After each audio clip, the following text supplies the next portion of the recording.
고린도전서 10장 1절부터 11절까지의 말씀입니다.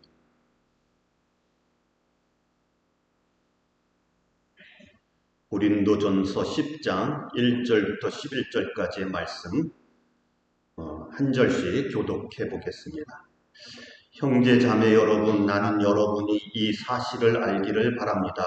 우리 조상들은 모두 구름의 보호 아래 있었고 바다 가운데를 지나갔습니다.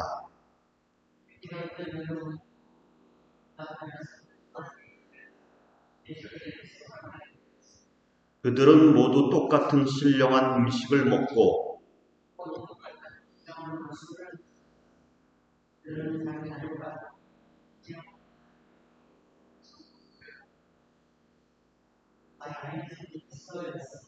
그러나 그들의 대다수를 하나님께서는 좋아하지 않으셨습니다. 그들은 광야에서 멸망하고 말았습니다.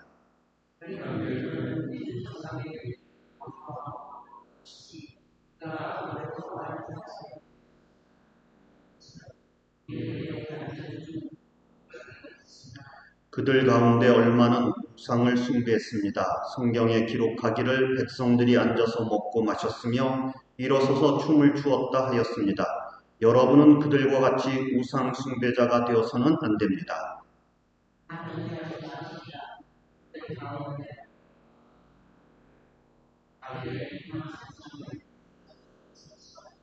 그리스도를 시험하지 맙시다. 그들 가운데 얼마는 그리스도를 시험하였고 뱀에게 물려서 죽었습니다.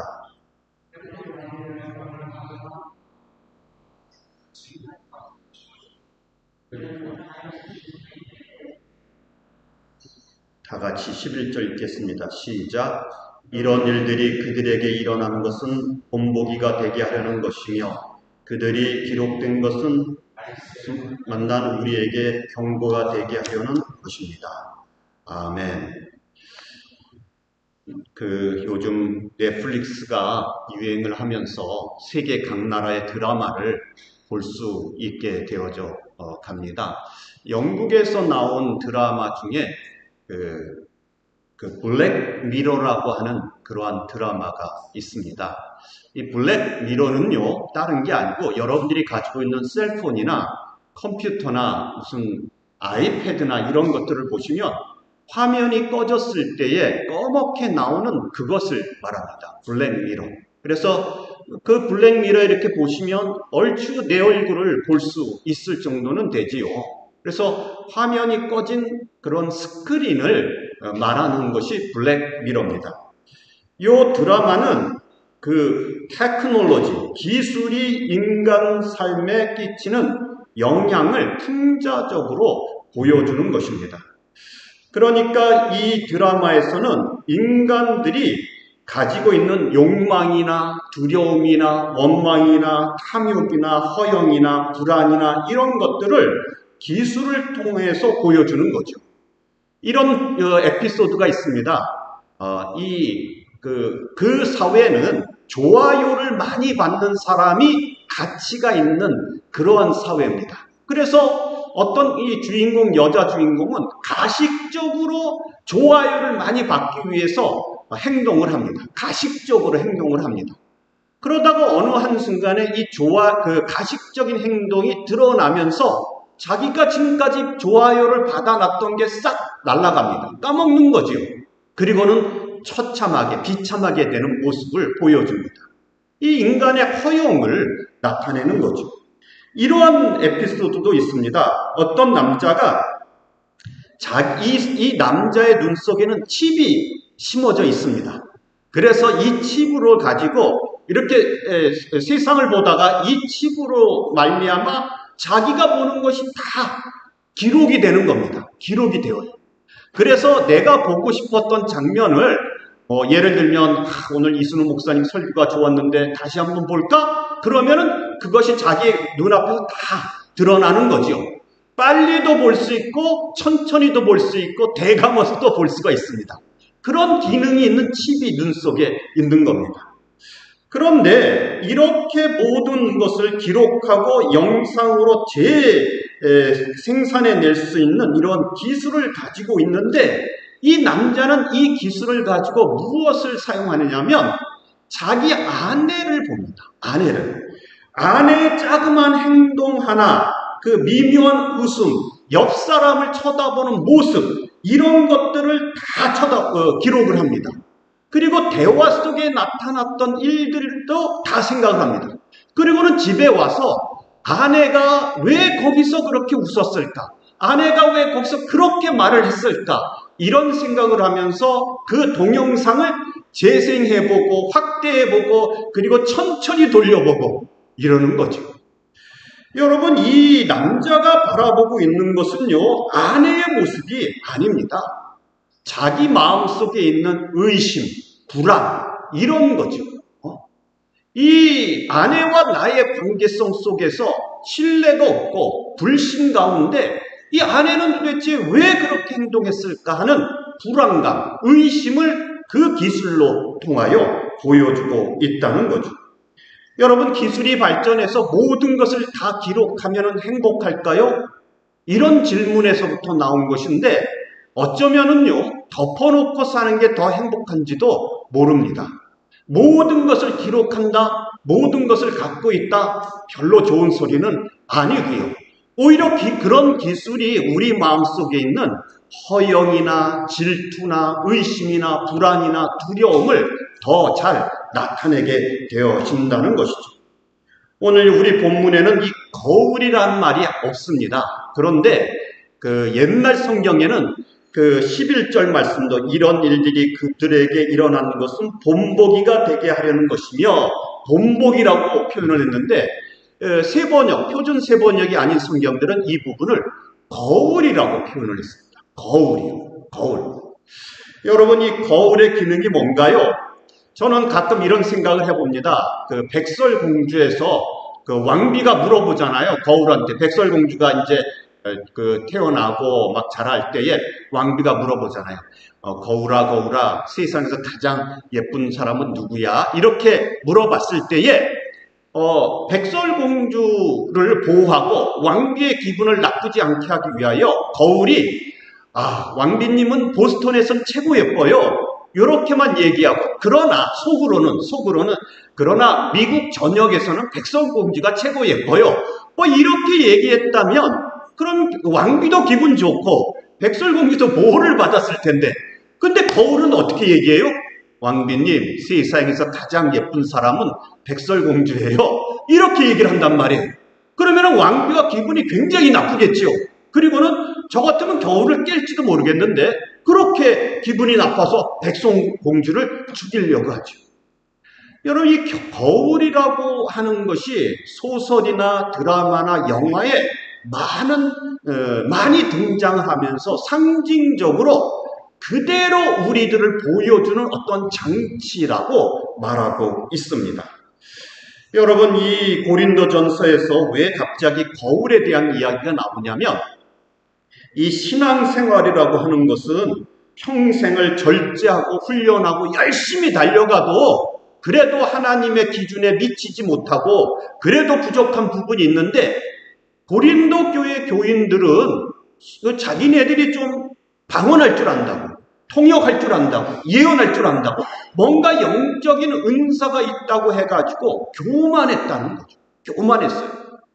그래서 이 교만한 고린도 교인들을 보면서 사도 바울이 지금 너희들이 이스라엘 역사를 보면서 그 본보기를 보면서 거울을 보면서 너희들을 좀 돌아봐라. 이렇게 이야기를 하고 있다는 거죠. 여러분, 말세지마를 살아가는 우리들에게 성경이 거울이 되어지는 것입니다. 거울은요, 잘못된 것들을 고칠 수 있게 해줍니다. 저는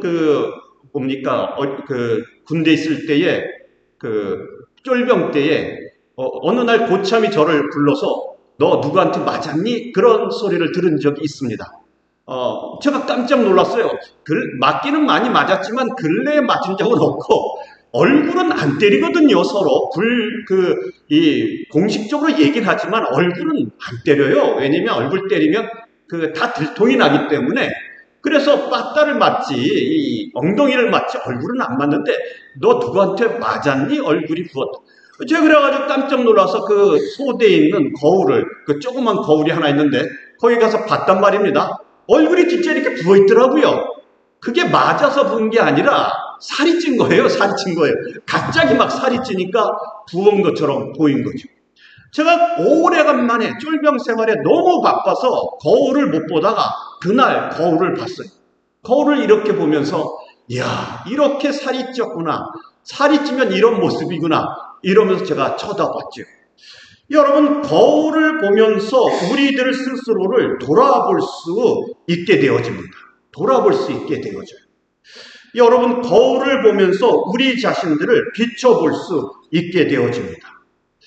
그러나 인간의 문제는 무엇이냐면요, 거울을 비춰본다고 해서 스스로 고칠 수 있느냐의 문제가 있습니다. 물론 제 얼굴에 묻은 것이 있거나 이런 거는 닦아낼 수가 있어요.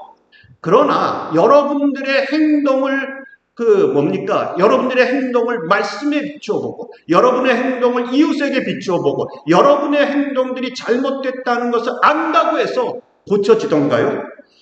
역사적으로 세상은 역사를 보면서 경계를 하고 거울처럼 사용해서 발전해야 된다고 가르치고 배워왔습니다.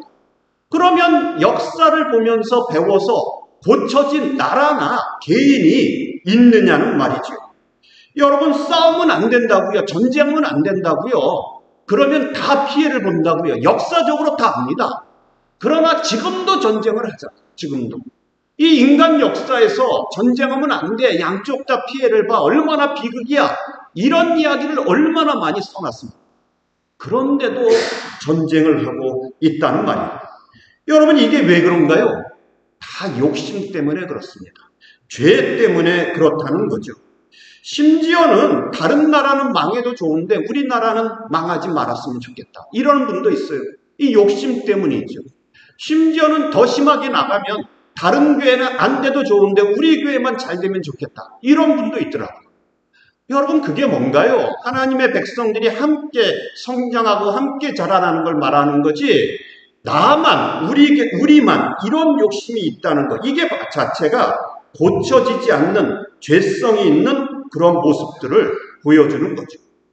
그러면은 우리가 어떻게 고쳐질 수 있을까요?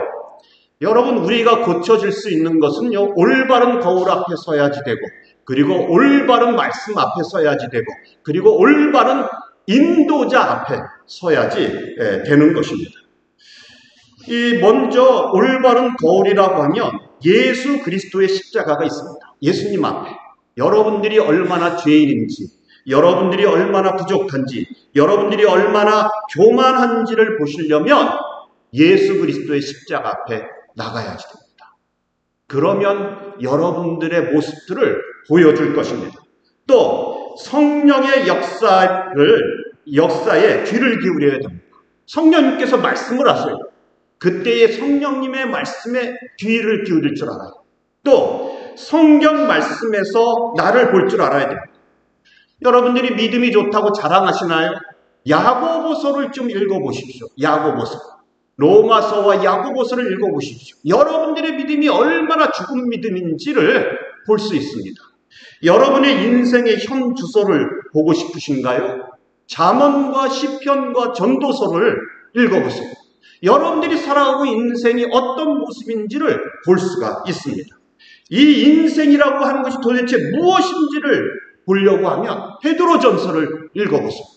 겸손한 마음으로, 깨끗한 마음으로 마음을 열고 성경을 읽어보시면 여러분들의 과거와 현재와 미래를 볼 수 있게 되어진단 말이죠. 성경을 읽을 때에 그 말씀을 통하여 성령님께서 우리 자신들의 모습을 비춰줘요. 그러면 두 번째 문제가 생기지요. 내가 나를 보아서 알게 되었단 말입니다. 그러면은 내가 나를 고칠 수 있느냐의 문제입니다. 고칠 수 없다는 게 성경의 말씀이에요. 우리가 무엇이 잘못되어 있는지는 알아도 고치지를 못해요. 아침에 일찍 일어나야지. 아니에요. 일찍 일어나지 못하더라고요. 내가 거짓말하지 말아야지. 거짓말 더 많이 하지 않습니까? 정직해야지. 아니요, 정직하지 못하더라고요.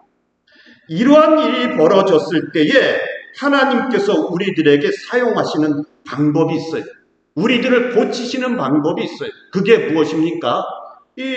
다른 게 아니라 바로 우리들의 상황과 우리들의 이웃과 우리들의 여건을 통해서 우리들을 만들어 갔어요. 그래서 인생 막대기와 사람 채찍, 이 거꾸로 됐나요? 하나님이 인도하시는 거죠. 우리들이 주변 상황을 만납니다. 환난을 만나요. 그 환난을 만났을 때에 내가 교만했구나, 내가 할 수 있는 게 아니구나 하는 것을 보게 되어지지요. 내가 싫은 사람을 만납니다. 그 사람을 통하여 내가 얼마나 부족한지를 깨닫게 되고 그 만남을 통하여 내 자신을 알 수 있게 되고 내 마음속에 그 사람이 왜 미운가요?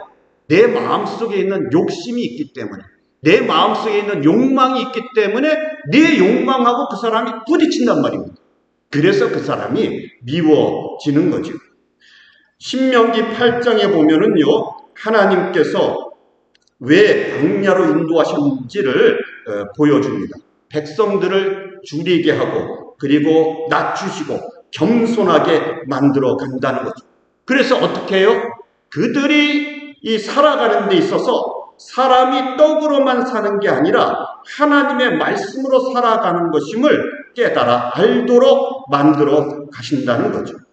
여러분, 우리가 살아가면서 결국 발견하는 것은 예수 그리스도만으로 우리가 감사하게 되어지고 그 사랑으로만 우리가 가야지 된다는 것을 깨닫게 되어지는 거죠.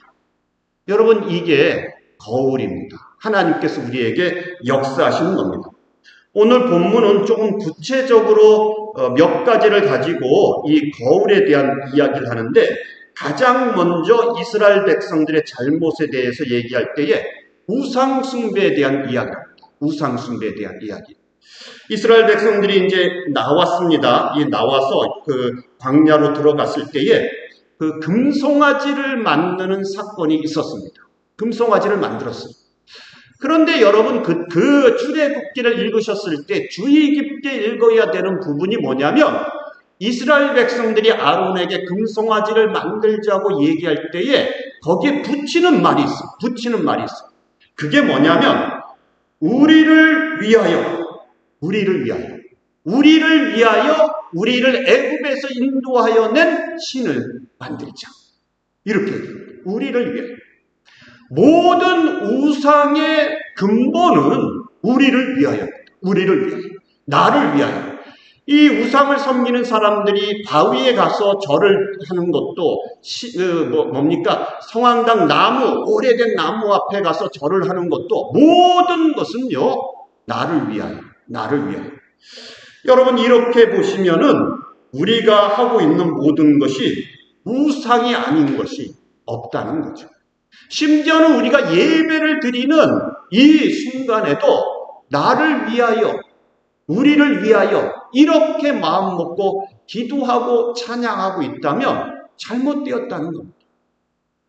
그럼 목사님, 우상인 것과 아닌 것을 어떻게 구분할 수 있나요? 여러분들이 하고 있는 예배와 봉사와 헌신과 모든 것들이 그리스도에 대한, 예수님에 대한 사랑이 있느냐 없느냐에 달려있다는 거죠.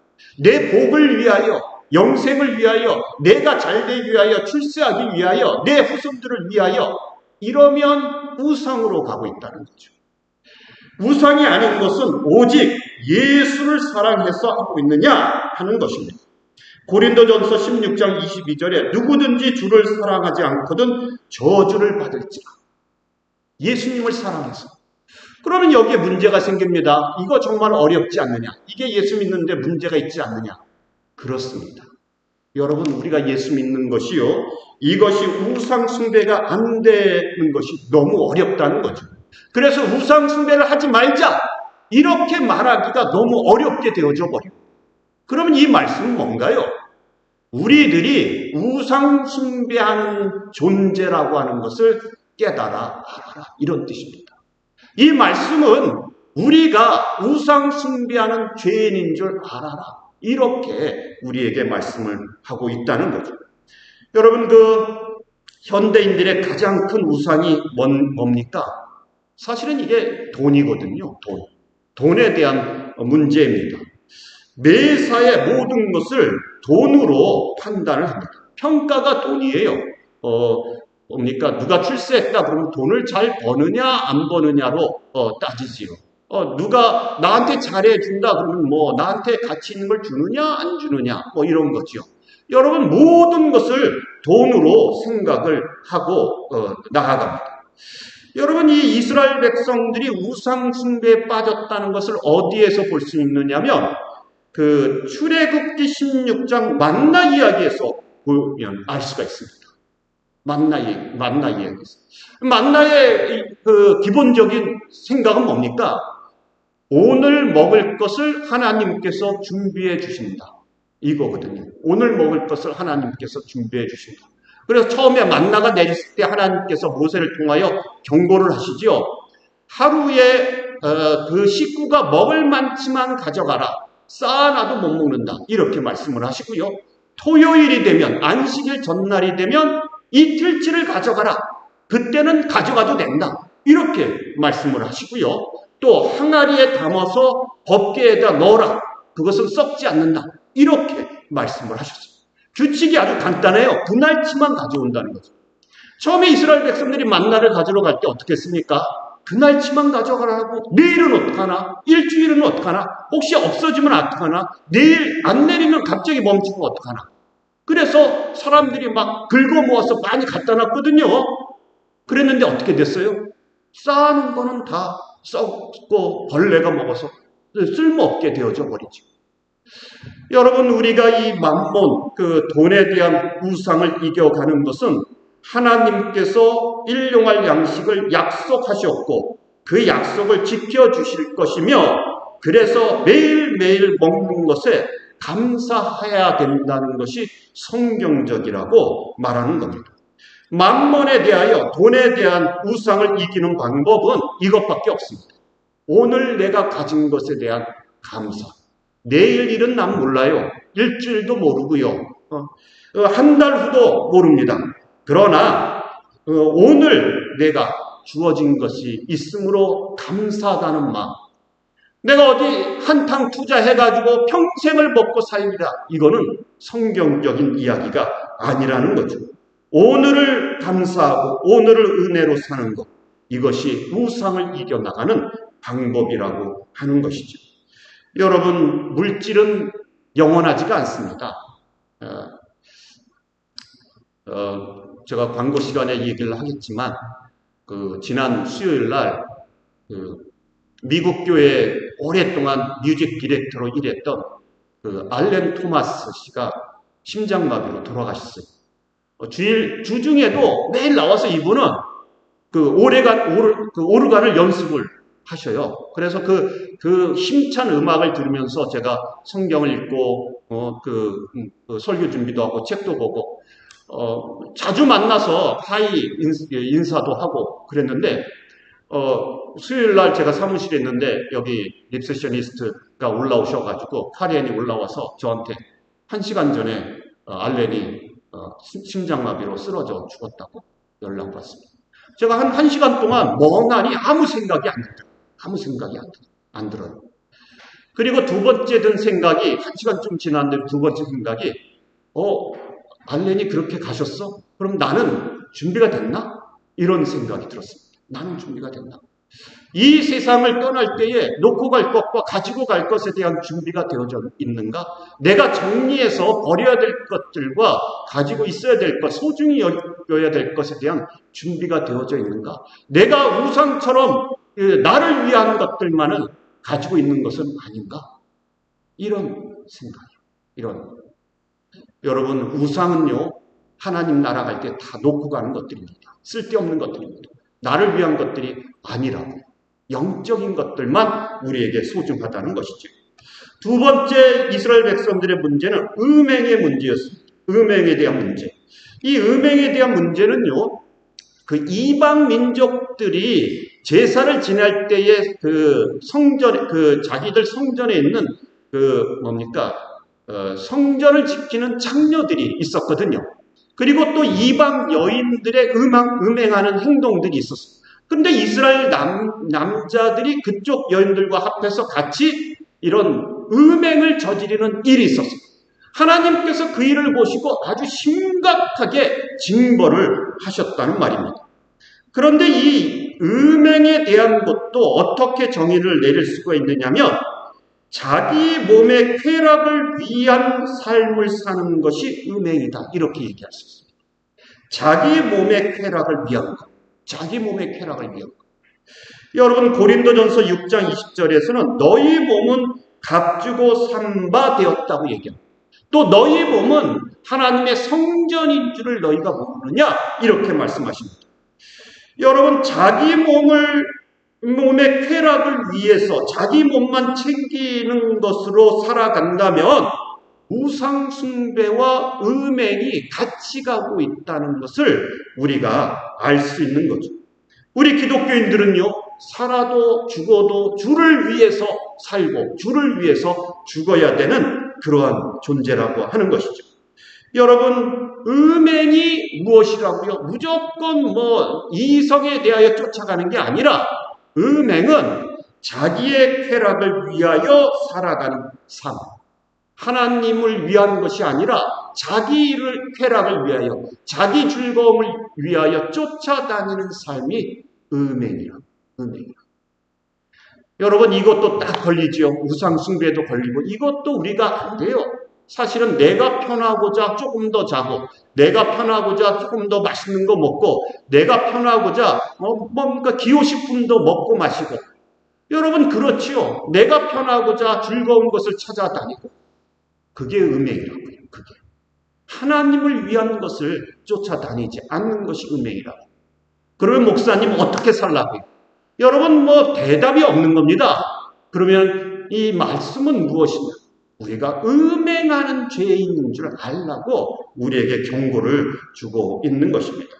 내가 하나님을 위하여 살지 않고 내 쾌락을 위하여 춤을 추고 있다는 것을 알라고 말씀하는 거죠. 또 한 가지는요, 그 원망에 대한 이야기가 있습니다. 원망에 대한. 이스라엘 백성들이 광야에서 나와서 가장 많이 한 것 중에 하나가 원망입니다. 이 말하는 것은 모세에게 하는 원망이거든요. 그런데 이 모세를 넘어서 누구에게 갑니까? 이 원망이 하나님께 갑니다. 하나님께. 원망의 문제는 얼마나 심각한지 모릅니다. 이들이 광야에서 먹을 게 없다고 불평했습니다. 원망했어요. 그랬더니 하나님께서 만나를 주셨지요. 고기 먹어본 적이 오래되었다 그러니까 메추라기를 보내주셨습니다. 마실 물이 없다 그러니까 바위에서 생수를 나게 하셨어요. 어떤 전설에 의하면은요, 이 생수가 나오는 바위가 둥둥 떠서 이스라엘 백성하고 같이 움직였다는 그런 이야기도 있습니다. 저는 모르겠어요. 그랬는지 안 그랬는지는 성경이 말하지 않으니까. 그러나 이스라엘 전설에 그런 이야기가 있대요. 이스라엘 백성들이 움직이면 그 생수가 흘러나오는 바위가 같이 따라왔다는 거죠.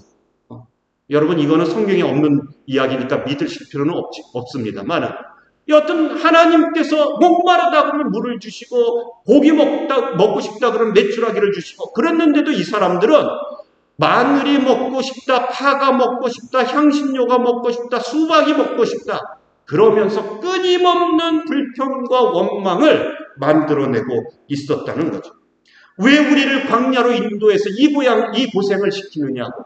여러분이 광야길에서 40년을 고생했지요. 원래 길로 가면은 한 4일 상인들이 지나는 길이 있는데 해변길이라고 왕의 대로라고 하는 곳이 있는데 그건 고속도로인데 상인들은 한 3일 그리고 만약에 이렇게 큰 대형 사람들이 많이 가면은 한 일주일이면 가지요.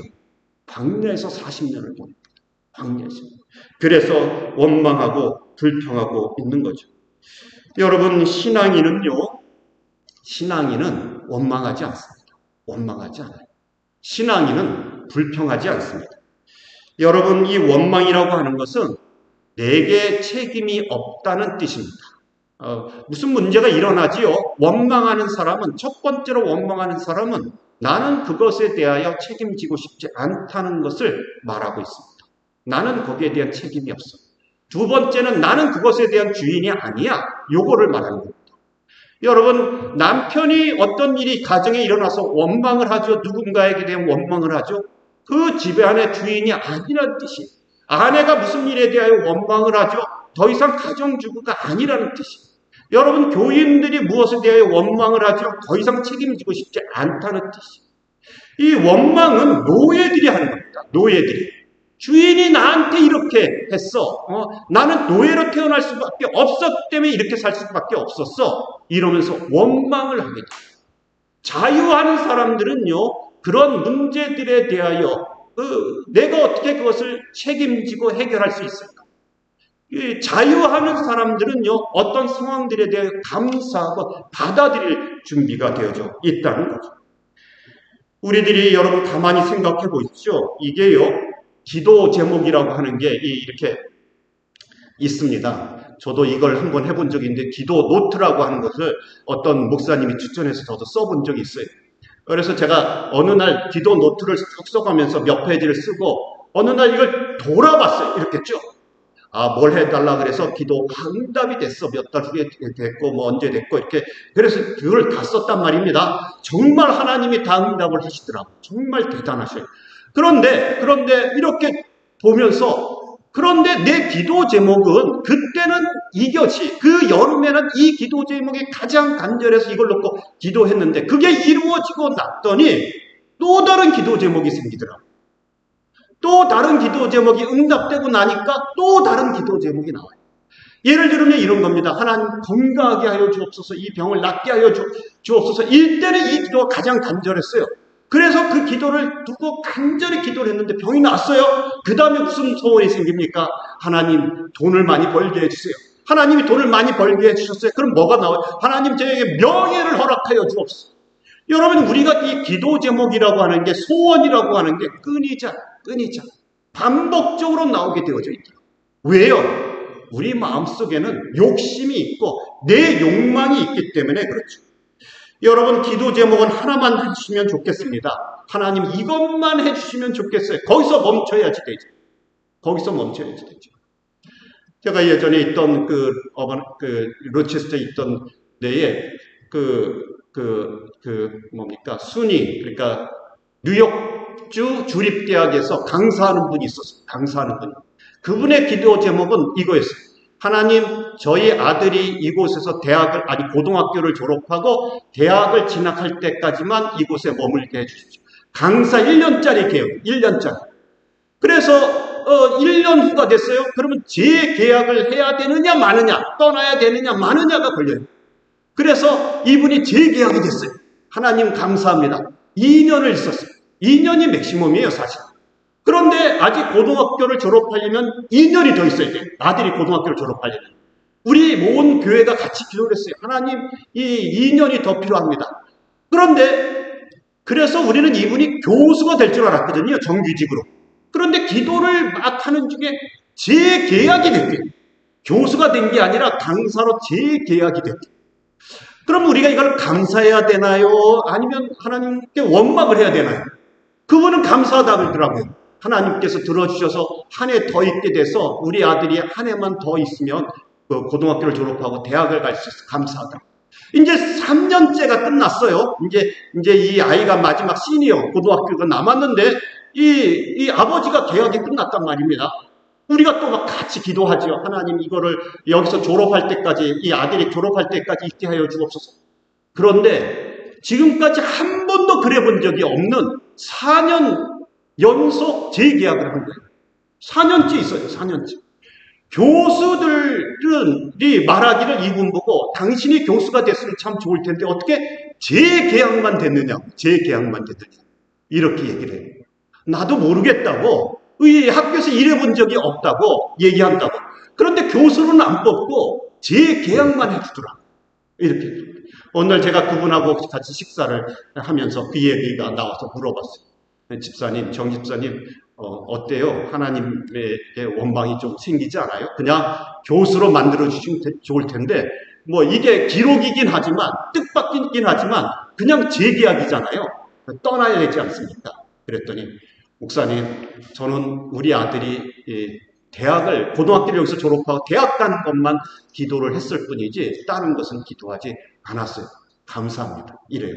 그분은 정말 4년을 그곳에 강사로만 있다가 떠났어요. 한국의 대학의 교수로 갔어요. 갈 때도 와서 인사를 했어요.